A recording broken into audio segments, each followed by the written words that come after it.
Before we dive into our main topic, to support our channel, please take out few minutes of your time to like, share, comment and subscribe to our channel. Doing so is free and it will help in the growth of this channel. May the Most High God bless you richly as you do so. Amen.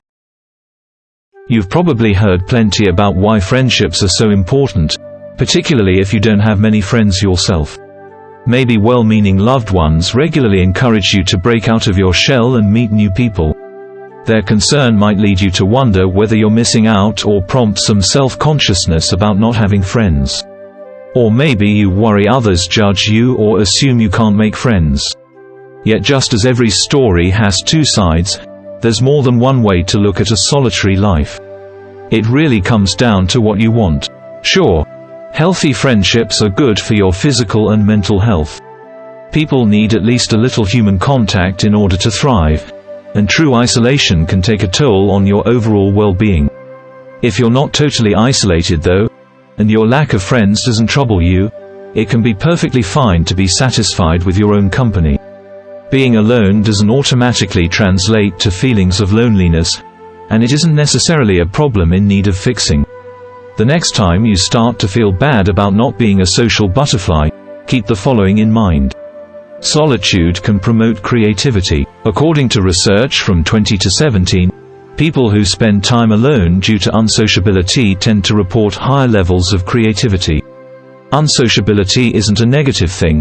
It just means that you don't particularly care whether you interact with others.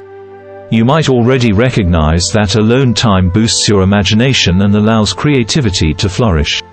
Talking and interacting with others can distract you from attempts to brainstorm or contemplate possibilities.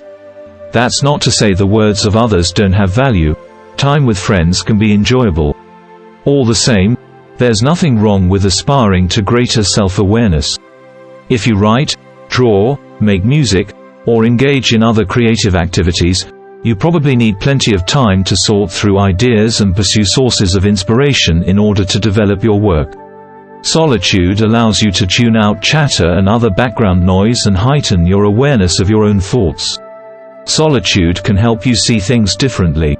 You might notice spending time with other people sometimes brings out different personality traits.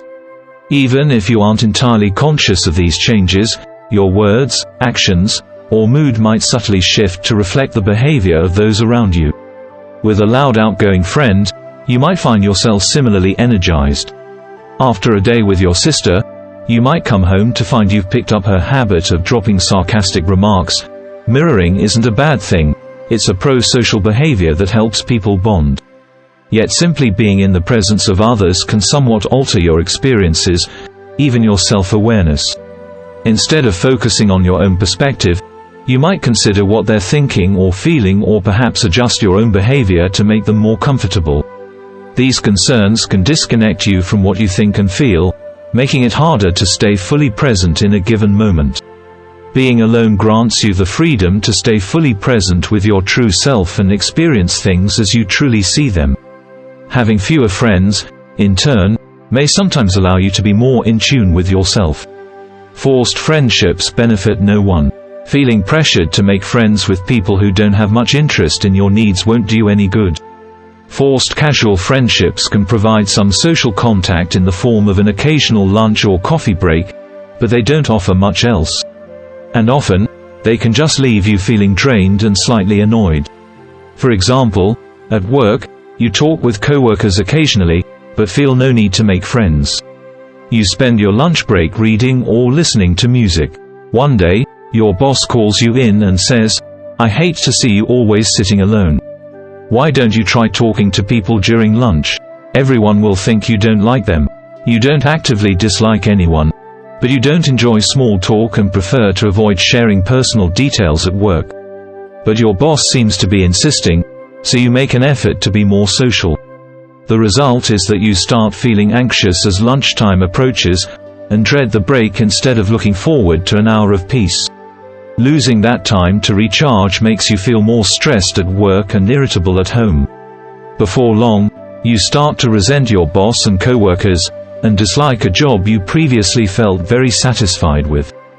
Time alone can lead to a better relationship with yourself. Whether you realize it or not, your identity is partially shaped by the people in your life. You might see this impact in minor ways: the television shows you watch, activities you participate in, or the types of exercise you choose. Sometimes, though, the impact is more significant. Maintaining relationships with others and paying attention to their needs can occasionally detract you from your ability to take care of yourself and achieve positive self-growth. To be clear, there's nothing wrong with caring about your loved ones and supporting their emotional needs. But concern for others can sometimes affect you negatively when it prevents you from supporting yourself. Many people discover this when trying to divide their time between too many friends. Spending more time alone, not out of anxiety but because you enjoy solitude, can lead to greater self-compassion and a stronger motivation to meet your own needs. Maybe you've already noticed it's easier to stick to positive habits when you focus on nurturing yourself. You can always choose to spend time with other people, but you can't really get away from yourself. It makes sense, then, to prioritize your relationship with yourself. This relationship is perhaps the most important one you'll ever have, and when it's strong, it can strengthen your other relationships in turn. Fewer social commitments leaves you with more time to pursue your own interests. What do you look forward to most at the end of a long day? Some people want nothing more than to gather a circle of friends and enjoy their company. Perhaps your ideal evening involves a favorite hobby or craft, cooking a fancy meal for yourself, or a long workout. Messages from loved ones or society in general might make you feel as if you should spend your free time engaging in social activities. These subtle or not so subtle hints to be a little more friendly can make you feel guilty when you'd rather have a quiet night at home cleaning or watching a movie with nothing but popcorn and your pet to keep you company. Pushing yourself to socialize when you'd rather spend your time on other pursuits can leave you frustrated and resentful, especially when socializing doesn't relax you or fulfill other needs. People who don't get enough time to recharge often end up dealing with more stress and even burnout.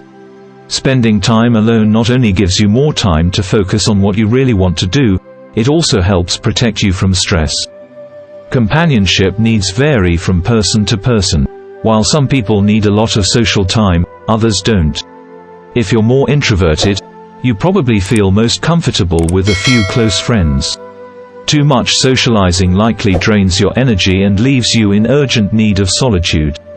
Introversion is simply one part of your personality, not a flaw you need to address or anything to feel bad about. Introverted people often have few friends simply because they thrive best without constant companionship. If you already interact with people at work or school, you may not want to dedicate more time to social pursuits once your workday ends. The benefits of friendship can't be denied, but those benefits don't necessarily outweigh your personal needs. If you'd much rather take a long walk alone than spend a morning at brunch, treat yourself with respect and honor. You know your needs better than anyone else, and by prioritizing them, you're doing yourself a big favor. Not everyone has or needs a best friend. The best friend ideal is pretty common. A rock-solid relationship with a trusted companion you've known for years, who understands everything about you and never lets you down. Some people do have this type of relationship, but it's not quite as typical as you might assume.